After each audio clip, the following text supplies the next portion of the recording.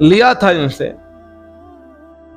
اور عہد الگ الگ موقع پر الگ الگ عہد ہوتے ہیں کہ بیعت کا عہد ہوتا ہے گناہ سے بچنے کا، کسی سے چوری نہ کرے، زنا نہ کرے، شراب نہ پیے، اس پر بھی ایک عہد ہوا تھا۔ اسی طرح دوسرے احکامات ہیں، الگ الگ موقع پر شان نزول کے حساب سے آیتیں ہیں۔ یہاں اللہ کہہ رہے ہیں ہم نے بنی اسرائیل سے ایک عہد لیا تھا اور اس میں ہم نے 12 نگران کو مقرر کیا۔ بنی اسرائیل میں 12 مشہور قبیلے تھے، مشہور 12 بڑے قبیلے تھے۔ آپ نے پہلے بھی کہیں سنا ہوگا، موسیٰ علیہ السلام جب گئے تھے، آگے سامنے دریا تھی، پیچھے فرعون لشکر کے ساتھ آ گیا تھا،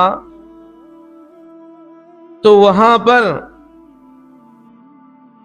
اللہ کی مدد ہوئی تھی۔ موسیٰ علیہ السلام پر اللہ نے حکم نازل کیا، لاٹھی ماری ہے سمندر میں۔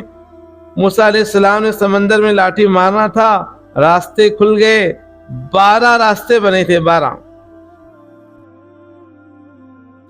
12 راستے کیوں بنے سمندر میں، دریا میں 12 راستے کیوں بن گئے؟ اس لیے کہ موسیٰ علیہ السلام کے ساتھ جو بنی اسرائیل کے لوگ ایمان لائے ہوئے تھے وہ 12 قبیلے کے لوگ تھے، 12 مشہور بڑے قبیلے تھے بنی اسرائیل میں۔ اب یہ پورے کے پورے اللہ کے نبی موسیٰ علیہ السلام پر اس وقت ایمان لائے ہوئے تھے، آپ کے ساتھ تھے۔ اللہ نے کیا کر دیا، اپنی قدرت سے اس دریا پر، اس سمندر پر 12 راستے کھول دیے اللہ نے۔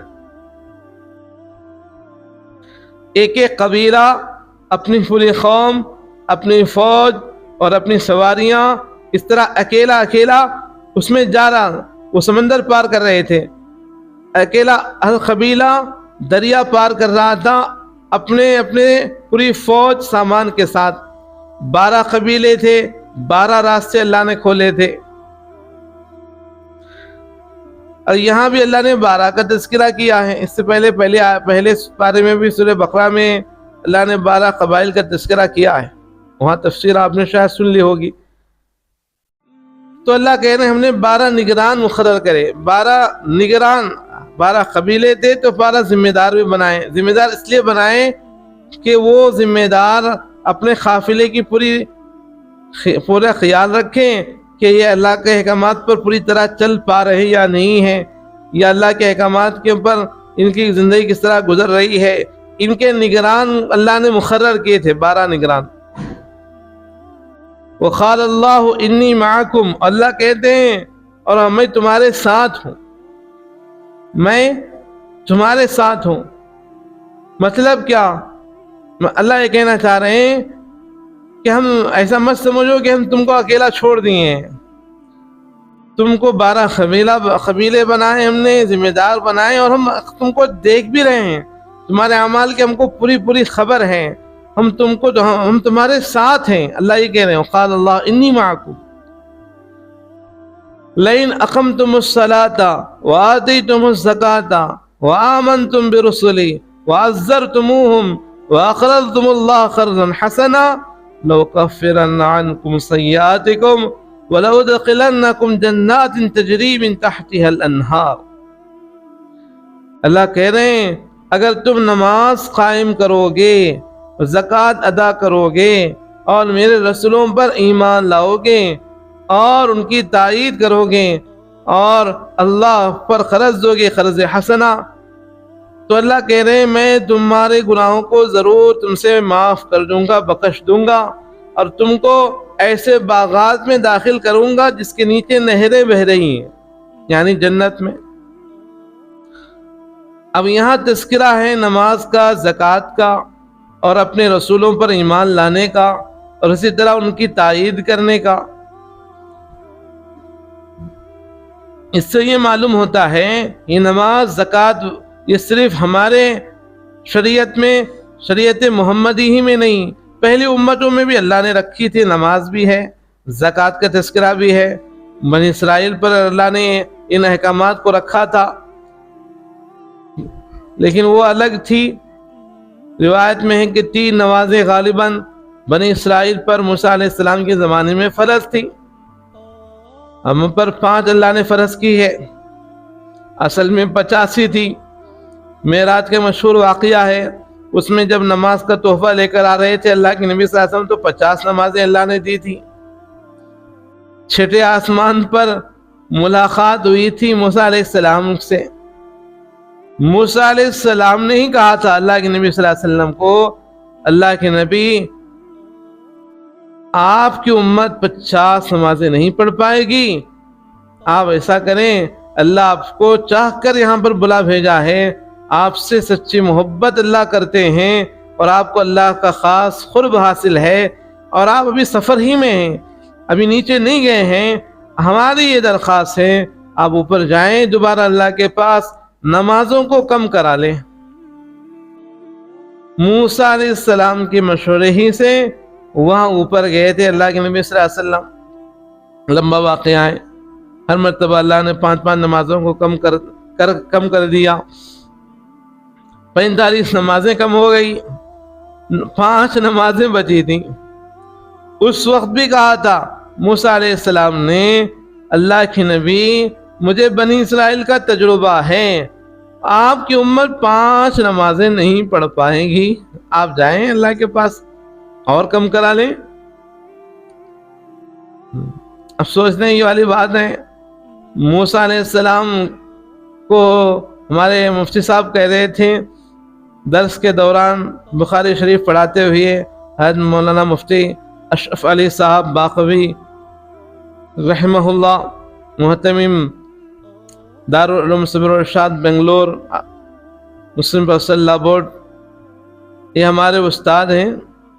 بخاری شریف میں آپ نے اس حدیث کو کہا تھا، کہہ کر ہم سے کہا تھا کہ موسیٰ علیہ السلام کے نام پر کچھ ایصال ثواب بھی بھیج دیا کرو، کہ ان کا بھی ہم پر احسان ہے کہ انہوں نے ہماری نمازیں کم کرا دیں، ورنہ اللہ نے تو 50 نمازیں عطا کی تھی، انہوں نے کم کراتے کراتے 5 پر لکھا دی، اور بھی کم کرانے کے لیے کہا تھا، لیکن اللہ کے نبی صلی اللہ علیہ وسلم رک گئے۔ اس کے بعد بھی اگر میں اللہ کے پاس جاؤں گا، اگر ہر مرتبہ اللہ نے 5 نمازیں کم کی ہیں، اس مرتبہ اگر جاؤں، اس مرتبہ بھی 5 نمازیں اگر اللہ کم کر دیں تو اب نماز کا تحفہ ہی نہیں رہے گا، اس لیے رک گئے اللہ کے نبی صلی اللہ علیہ وسلم۔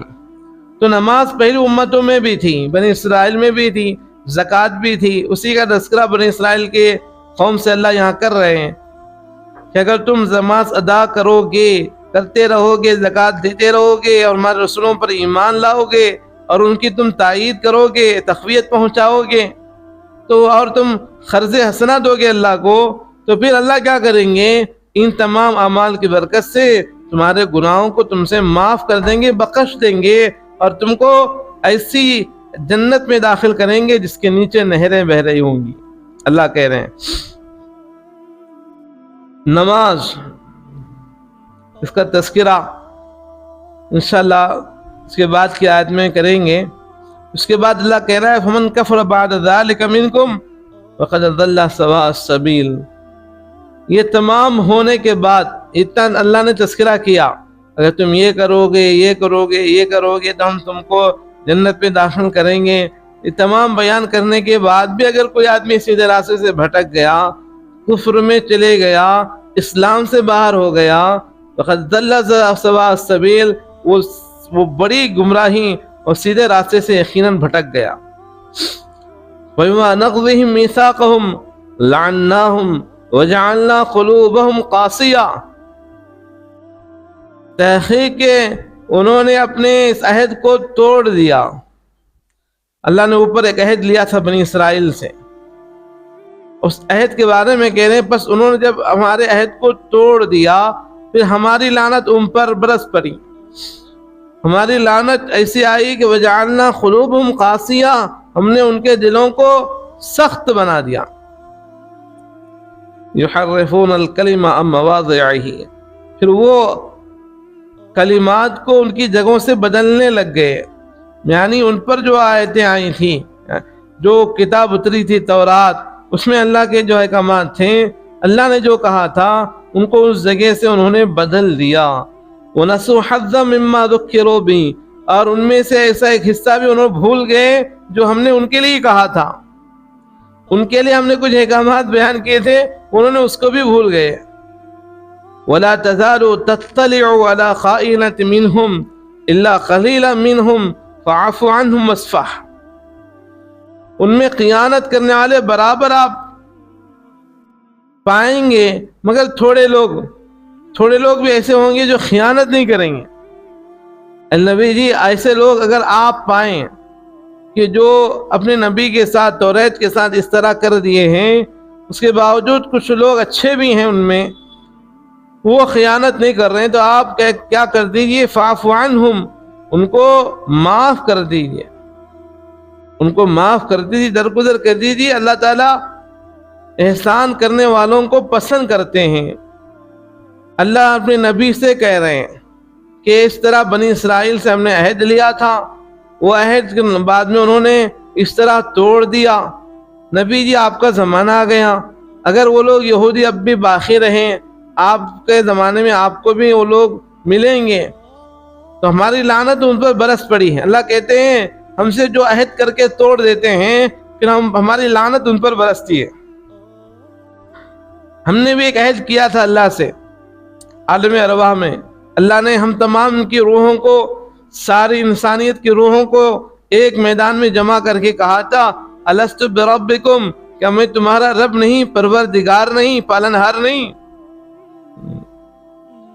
وہاں دکھ رہا تھا رب کون ہے، ساری مخلوقات ہیں، ہم بنے ہوئے ہیں، بنانے والے ذات اللہ کی ہے. نظر آ رہا تھا، سب نے کہا تھا قالوا بلا، بے شک آپ ہی ہمارے پروردگار ہیں، آپ ہی ہمارے رب ہیں، آپ ہی ہمارے پالنہار ہیں. یہ برجستہ جواب دے دیے تھے. نظر آ رہا تھا. اللہ نے کہا اچھا یہاں دکھ رہا ہے تو تم بول رہے ہو، یہاں سے ہم دنیا میں بھیج دیں گے، زمین کو بھیج دیں گے، تم آسمان پر ہو، وہاں جاؤ گے، وہاں میں نظر نہ آؤں گا تم کو، اور میں جب نظر نہ آؤں گا اس وقت تم کیا کہو گے، کیا کرو گے، اس کا میں امتحان لوں گا. دنیا میں بھیج دیا اللہ نے. اب دنیا میں آنے کے بعد اب دنیا میں پالنہار کون ہے، پالنے والا کون ہے، یہ بولنا، یہ اللہ ہی ہے بولنے میں شک ہے، نعوذ باللہ. حالانکہ اللہ ہی تھے کرنے والے، لیکن اللہ پر کامل یقین نہیں. یقین ہے تو وہ بات برجستہ نہیں آتی. یقین ہے تو کہہ سکتا آدمی. ہر عورت اندر اگر یقین ہے کہ میرا پالنہار اللہ ہی ہے، مجھے اللہ ہی پال رہے ہیں، میرا رب اللہ ہی ہے، یہ یقین اگر اندر سے مضبوط رہا تو پھر جواب فوری برجستہ آ جائے گا. ہمارے دلوں میں یقین تھوڑا دنیاوی خیالات کے بھی ہیں. دکان بھی ہے، کاروبار بھی ہے، تجارت بھی ہے، آفسیں ہیں، ملازمت ہے، کھیتی باڑی ہے، نوکری چاکری، یہ تمام چیزیں ہیں. یہ اس میں آدمی جاتے ہیں، کاروبار میں جاتے ہیں، دھندوں میں جاتے ہیں، آفسوں میں جاتے ہیں، کالجوں میں جاتے ہیں، وہ ہر طرح محنت کرتے ہیں. چاروں طرف محنت کرنے کے بعد وہ کہیں گے اللہ پالتا ہے، وہ ذرا شیطان کنفیوز کر دیتا، ہماری محنت ہے نا اس میں، ہم تو محنت کرتے ہیں نا، کمالے کھائے تو نہ اللہ کا ہے، یہ کنفیوز ہو جاتے ہیں. نعوذ باللہ. ہماری محنت کچھ بھی نہیں ہے، زمین اللہ کی ہے، آسمان اللہ کا ہے، ہم کو بھی اللہ نے بنایا ہے، اور یہ عقل اللہ نے دی ہے، ہاتھ پیر نعمتیں اللہ کی ہیں. اللہ نہ چاہے ہم سے کچھ، ہم کچھ بھی نہیں کر سکتے، ہم محتاج ہیں اللہ کے. یہی ایک حدیث میں اللہ کے نبی صلی اللہ علیہ وسلم نے کہا لو کنتم توکلون علی اللہ حق توکلی لرزقتم کما ترزق الطیر تغدو خماسا وتروح بطانا. اگر تم اللہ پر ایسا بھروسہ کرو جس طرح بھروسہ کرنے کا حق ہے تو پھر اللہ تم کو ایسا روزی پہنچائیں گے جس طرح پرندوں کو پہنچا رہے ہیں. صبح خالی پیٹ جاتے ہیں، واپس شام میں پیٹ بھر کے لوٹتے ہیں. پرندے صبح جب جاتے ہیں اپنے گھروں سے نکل کر وہ ایک دم خالی پیٹ ہوتے ہیں. روزی روٹی کہاں ہے؟ ان کو اللہ پر بھروسہ ہے، اللہ کے نام لے کر وہ نکل جاتے ہیں. اللہ جہاں ان کی روزی رکھا ہے وہاں تک پہنچا دیتا ہے. وہ لوگ وہاں پر جا کر اپنی روزی روٹی کا پورا پیٹ سیراب کر کے وہ واپس شام میں جب آتے ہیں تو ان کا پیٹ بھرا ہوا ہوتا ہے، وہ آ کر آرام کر لیتے ہیں اپنے پنجروں میں. اللہ یہ کہہ رہے ہیں جس طرح پرندے ہم پر بھروسہ کر رہے ہیں، اگر ایسا تم بھروسہ کرو گے، پرندوں کو جس طرح ہم روزی دے رہے ہیں تم کو بھی ایسا روزی دیں گے. عزیز مائیں بہنیں، اللہ پر کامل یقین ایسے ہی نہیں آتا، محنت لگتی ہے. مجاہدہ لگتا ہے، کچھ قربانیاں لگتی ہیں، قربانیوں کے بعد وہ یقین آتا ہے۔ صحابہ نے کیا کہا؟ تعلمنا الایمان، ہم نے ایمان کو سیکھا ہے۔ سیکھا کہاں؟ ایمان کسے کہتے ہیں؟ اللہ سے ہونے کے یقین کو کہتے ہیں۔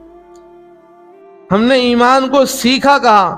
سیکھنے سے آتی وہ چیز، سیکھے بغیر نہیں ملتی۔ صحابہ جیسے شاگرد، اللہ کے نبی صلی اللہ علیہ وسلم جیسے استاد، مکہ مکرمہ جیسی زمین، ایسا دور، اس میں 13 سال محنت لگی نبی کی، 13 سال محنت۔ ہم ایسے ہی ایمان کو حاصل کرنا چاہتے ہیں۔ ایمان کے اندر کی جو شمع ہے وہ ایمانی ماحول سے، ایمانی مذاکروں سے بڑھتی ہے، چمکتی ہے۔ ایمان تازہ ہوتا ہے ایمانی حلقوں سے، ایمان میں بڑھوتری آتے ایمانی مذاکروں سے۔ ایمان کے بول بولنا، اللہ سے ہونے کے بول بولنا، اللہ کی قدرت کو بیان کرنا، اللہ کی طاقت کو بیان کرنا، اس ظاہر کے خلاف اللہ کی قدرت کو بڑی سمجھنا، یہ مذاکرے ایمان کے ہیں۔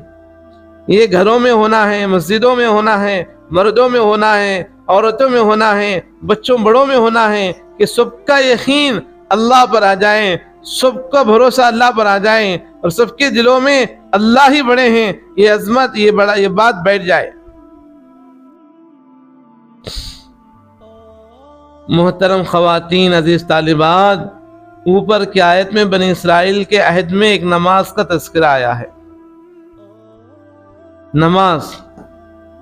نماز کے بارے میں قرآن میں ہے، حدیث میں ہے۔ آج ویسے بھی اللہ کے پیارے حبیب تاجدار مدینہ محمد عربی صلی اللہ علیہ وسلم کی پیدائش کا دن ہے مشہور روایت کے حساب سے۔ اسی طرح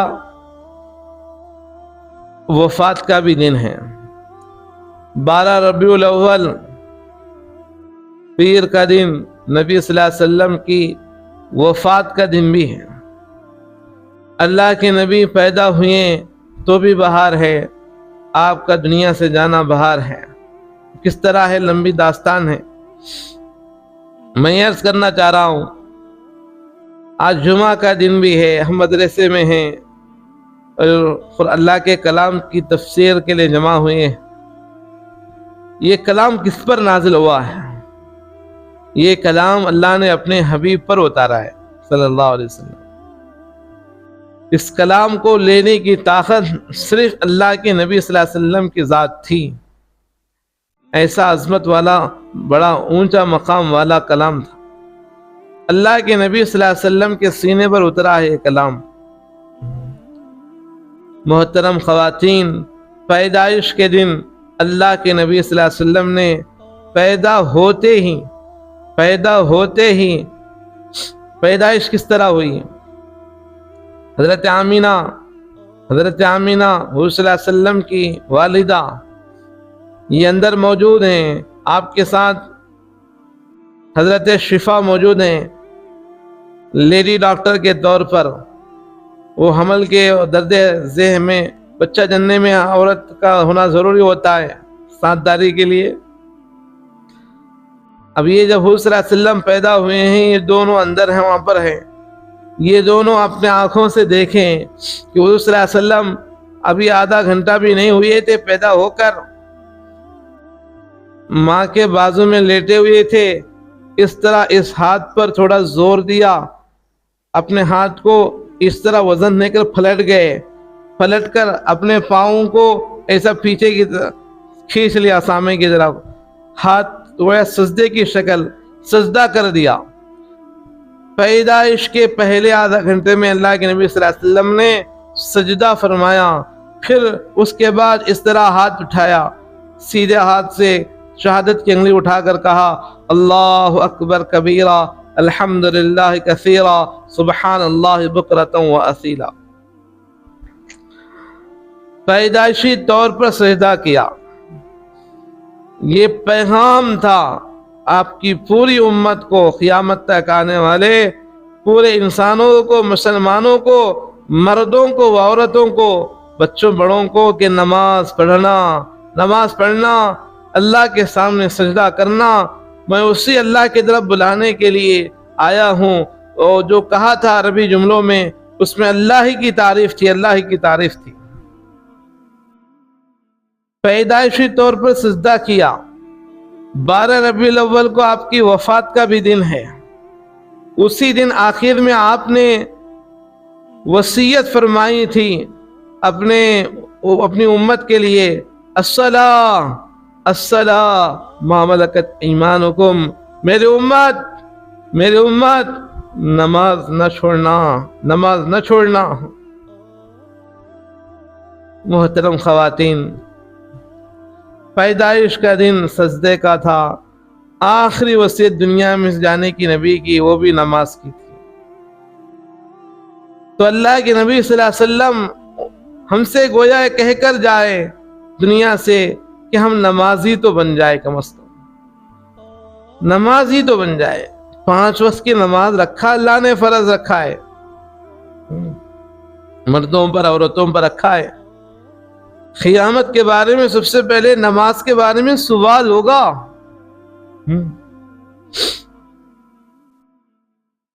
یہاں تک کہ حدیث میں نماز کے بارے میں اللہ سے ڈرو، نماز کے بارے میں اللہ سے ڈرو۔ 5 وقت فرض کیا اللہ نے، اس کی بہت ساری حکمتیں، فضیلتیں، بہت سارے اس میں فوائد ہیں، وقت ناکافی ہے۔ ہوتا یہ ہے کہ مستورات میں کچھ مستورات کو ماہانہ اللہ نے کچھ نمازوں کو معاف رکھا ہے عذر کی وجہ سے۔ کسی کی نمازیں 15-20 چوک گئی، کسی کی 30-40 چوک گئی، وہ معاف ہے۔ اب یہ ماہانہ 40 نمازیں اس طرح معاف کرا لیں، 30-40 نمازیں چھوڑتی رہی، اس کو ہفتہ 10 دن چھوڑنے کی عادت پڑ گئی، تو بقیہ دنوں میں جب نماز پڑھتے بیچ میں چھوڑنے کی عادت بھی آ جاتی۔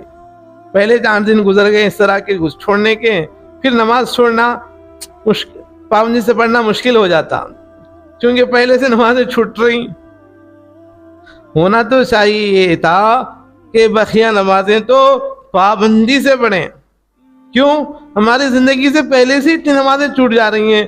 آپ مردوں میں دیکھ لیں، آپ نماز کو جو اللہ نے فرض کیا ہے، فرض بالغ ہونے کے بعد سے انتقال تک نماز معاف ہی نہیں ہو سکتی۔ مردوں میں دیکھ لیں آپ، نماز معاف نہیں، کھڑے نہیں ہو سک رہا ہے بیٹھ کے پڑھو، بیٹھ کے نہیں ہو سک رہا ہے لیٹ کے پڑھو، لیٹ کے نہیں ہے تو اشاروں سے پڑھو، نماز پڑھو۔ آپ ہاسپٹل میں ہیں، بعد میں اس کے قضا ادا کرو۔ آپ انتقال میں ہیں، کوما کی بیماریوں میں ایڈمٹ ہیں، اب جا رہے ہیں، نماز نہیں پڑھ رہے ہیں، جتنی نمازیں چھوٹ جا رہے ہیں ان کا فدیہ دو۔ تو مردوں کو کسی دن بھی موت تک کوئی نماز معاف نہیں رکھی اللہ نے۔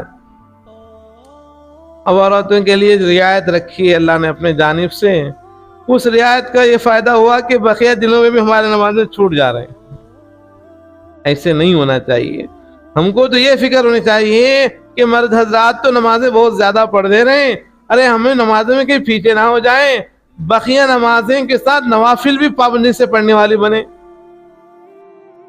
تہجد کی نماز ہے، عشاء کی نماز ہے، چاشت کی نماز ہے، اوابین کی نماز ہے، صلاۃ الحاجت ہے، صلاۃ التوبہ ہے، صلاۃ الشکر ہے، تحیۃ المسجد ہے، صلاۃ التسبیح ہے، یہ نمازیں رکھی ہیں اللہ نے، صلاۃ الشکر کی رکھی ہے۔ یہ نفل نمازیں ہیں، جتنا پڑھتی رہیں گی اتنا اللہ کا قرب ملتا رہے گا۔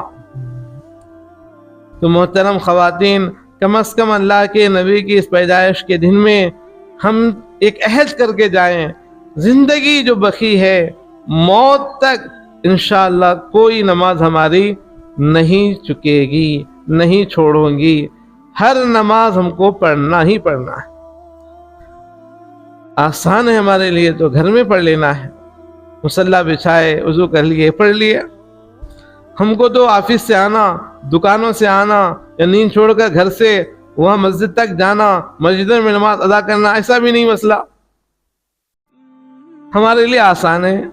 آپ گھر میں ہیں، کام کاج میں ہیں، آپ عورت ہیں، پردے میں رہنے والی ہیں، آپ گھروں میں پڑھ لیں، اللہ فرض ادا کر دیتا۔ رعایت رکھی اللہ نے، تو محترم خواتین، باتیں تو بہت ساری ہیں، کم از کم ایسے جو مواقع آتے ہیں ان مواقع میں اللہ سے کچھ اچھے عہد کرنا چاہیے. جس طرح ہم یہاں عہد کا تذکرہ ہے قرآن میں، ہم بھی اللہ سے اچھے عہد کریں، سچی توبہ کریں کہ بقیہ جو زندگی ہے اللہ وہ ہماری پچھلی زندگی کا کفارہ بنا دے. اچھی گزارنے کی نیت کریں، پوری زندگی نماز نہ چھوڑنے کی نیت کریں، اور اپنے بچوں سے کرائیں، اپنے مردوں کو اٹھا کر مسجدوں کو بھیجیں. بالغ جتنے وہ گھر کے اندر افراد ہیں، بچے ہو بڑے ہو، ان کو تمام کو نماز کی طرف، اللہ کے گھر کی طرف بھیجیں، تاکہ وہ سب کے سر گھر میں جتنے بچے ہیں، بڑے ہیں، عورتیں مردے ہیں، روزانہ 5 دفعہ اللہ کے دربار میں ہمارا سر جھکتا رہے. ایک صبح سے شام تک یہ سر اگر اللہ کے دربار میں جھکتا رہے گا، اللہ بھی دیکھیں گے کہ پورا گھرانہ میرے دربار میں آ رہا ہے، میرے دربار میں سجدہ ریز ہو رہا ہے، بار بار اب سر جھکا دے رہے ہیں. اللہ بھی خوش ہو جائیں گے، اپنی ضرورتوں کو پورا کر دیں گے، ہمارے لیے آسانیاں کر دیں گے. اللہ تعالیٰ کے ہاتھ میں سب کچھ ہے. اس لیے یہ ایسے مواقع پر ہمیں اچھی نیت کرنا چاہیے. اللہ تعالیٰ سے دعائیں ہیں، اللہ تعالیٰ ہمیں صحیح معنوں میں سمجھنے اور عمل کرنے کی توفیق نصیب فرمائیں. وآخر دعوانا الحمدللہ رب العالمین. اللهم لك الحمد لك الشكر يا الله، اللهم لك الحمد حمدا كثيرا ولك الشكر شكرا كثيرا. اللهم صل على سيدنا محمد كلما ذكره الذاكرون، وصل على سيدنا محمد كلما غفل عن ذكره الغافلون. سبحانك لا علم لنا إلا ما علمتنا إنك أنت العليم الحكيم. ربنا لا تزغ قلوبنا بعد إذ هديتنا وهب لنا من لدنك رحمة إنك أنت الوهاب. اللهم إنا نعوذ بك من جهد البلاء ودرك الشقاء وسوء القضاء وشماتة الأعداء. اللهم انفعنا بما علمتنا وعلمنا ما ينفعنا وزدنا علما. قال الله تعالى في شان حبيبه تشريفا وتعظيما: إن الله وملائكته يصلون على النبي يا أيها الذين آمنوا صلوا عليه وسلموا تسليما. اللهم صل على سيدنا محمد وعلى آل سيدنا محمد بارك وسلم. سبحان ربك رب العزة عما يصفون وسلام على المرسلين الحمد لله رب العالمين.